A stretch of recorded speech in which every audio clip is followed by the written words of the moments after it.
Everybody, this is Shakalicious69, and welcome to my playthrough of Momodora, Reverie Under the Moonlight on insane difficulty while picking up no vitality fragments. So what that means is that I will be playing through this entire game on the hardest difficulty. That is insane difficulty, where you start with 1 HP and everything kills you in 1 hit. Now, no vitality fragments means I just pick up 0 health increases throughout the entire game. Think Metroid playthrough where you pick up no E-tanks, except you still have the 99 energy in that case. This case, everything kills you in 1 hit, and will be killing me in 1 hit for the entire game. Now, I have played through this on insane difficulty before. I have not done this with these stipulations, and I will preface this right now. This is not a deathless run. Deathless with these stipulations is frankly too much for me, and I do not have the skill to currently pull it off. One day, I would actually like to try and pull that off, but as it stands, I would need a ton of practice, and effectively, I'd have to be doing a no-hit run of this game. Now, this entire series is going to be in post-commentary. This first episode is me going through Sacred Ordelia Grove, the first area of the game. The reason why this is all in post-commentary is, obviously, with how difficult this run is going to be, I need to focus while I'm playing this game, and I cannot focus if I'm doing live commentary, and if I did do live commentary, it would just be me talking, very rarely me getting mad when I die over and over again and get insulted, and me just not saying anything because I'm focused on playing through the game. Now, Momodora, Reverie Under the Moonlight is the 4th title in the Momodora series. I've played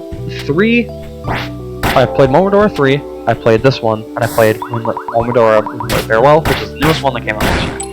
This is one of my favorite games of all time. I played through it last year for the first time, and I quickly fell in love with it. I love the controls, I love the pixel art, I love the music, I love the setting. I love basically everything about it, and in the span of about 2, maybe 3 weeks, I played through the game like 7 or 8 times and got all the achievements in Steam. So, this is not my first rodeo with insane difficulty. This is my first rodeo without picking up any vitality fragments. Now, frankly, they don't really help you that much until you pick up a good chunk of them. I think there's about, I don't remember how many exactly are in the game. I think it's like 15 to 20. And when you have all of them, it basically means you die in 2 hits instead of 1, maybe 3 hits if you're really lucky. But I will not be getting a single one this run. I'll be playing through the entire game with just the base 1 HP. Now, this first area, Sacred Ordelia Grove, is weirdly enough, one of the hardest segments of the run, because if you were to play with health fragments, you would later areas that are difficult at least have that safety net of, well, if you're picking up all the vitality fragments, you have 1 extra hit to take, and that means a mistake you can make.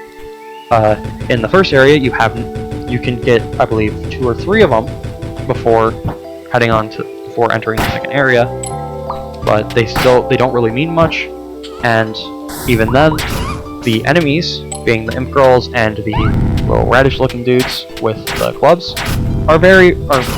the imp girls mainly are very random with their attack patterns.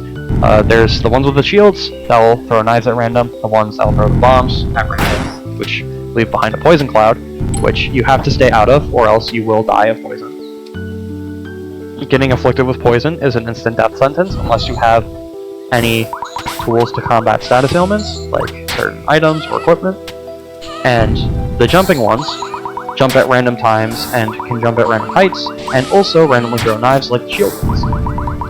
So, as a whole, you will see me playing this very safe. This is not my first run through of this area. I tried running through this area plenty of times before. This is the best run I had so far, and I decided to stick with this to start the playthrough because I wanted to at least start on a good note for this playthrough, instead of starting with a playthrough where I die about 20 times trying to get to the 1 room.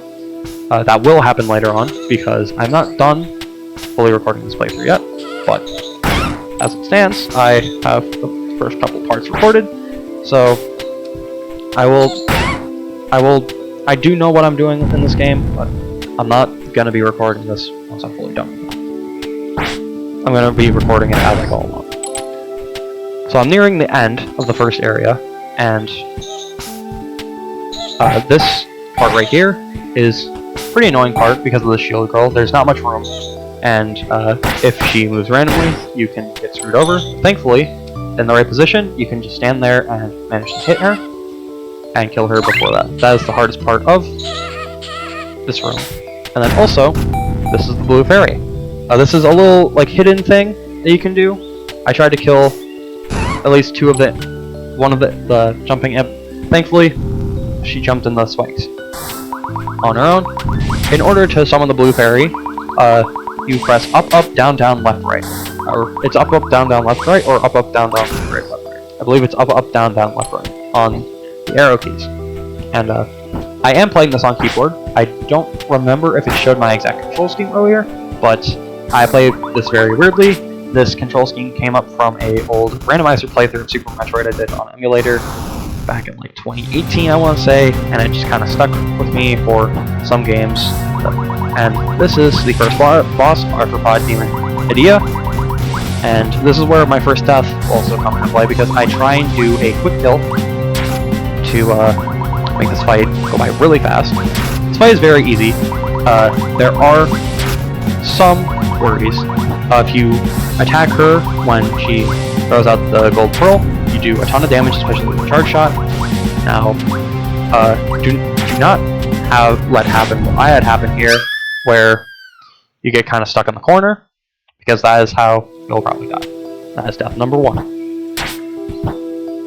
The poison is problematic, and she has other attacks that she can do other than just the tail slam. She has a slash she can do, which has caught me off guard before.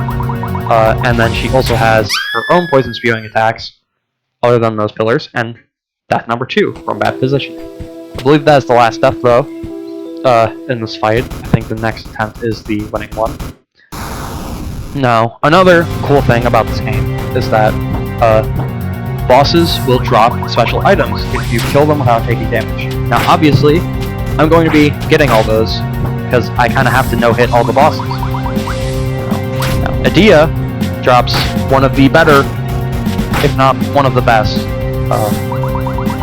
items in the game. She will drop her golden pearl, and Idea's pearl, what that does is it gives all your arrows a poison effect, so shoot an enemy with an arrow, they'll do poison over time, and that damage really adds up, especially since you can spam arrows very fast in this game. The arrows will be your best friend if you try and do this yourself. I'm going to be relying on them a lot. I'm not going to be relying on them completely. At points where I can comfortably just use the maple leaf for melee, I will use the maple leaf for melee.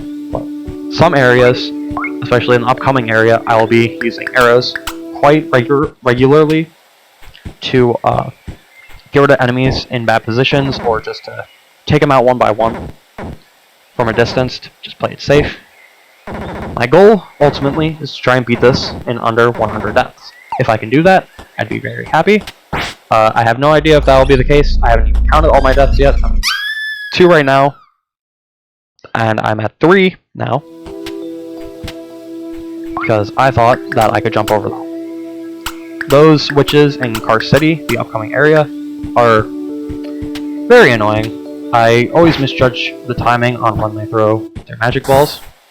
And also the bellflower earlier, that is effectively your healing item in this game. I will be picking them up if I see them, because I just like picking up stuff in this game. But I will not be using them, obviously. I have no use for them. I can effectively just not worry about those. I will be trying to pick up most of the other collectibles, though, like the ivory bugs I've been collecting.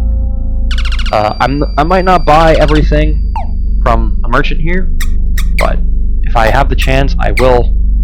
I do buy the crystal seed here, because it is, of the 3, it's the best one. The berry tier is okay.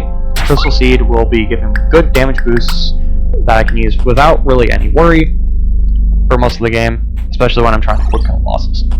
So I'm wrapping up here now, because there's not much left to this first part. So I'm going to be doing my closing thoughts for this playthrough right now, or at least this first part. This will not be uploaded consistently, because I don't know how hard the later areas are going to be, but I will be uploading this as I go with the other playthrough that'll be happening currently with this. This is probably going to be going first. I'm not 100% sure yet. And also, first Vitality Fragment, right there. I'm not going to be picking it up though, because I don't want to be picking any of those up.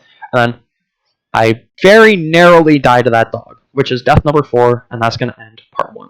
So, I will see you guys next time for part 2 of this playthrough. Thank you so much for watching, and have a great day. Goodbye.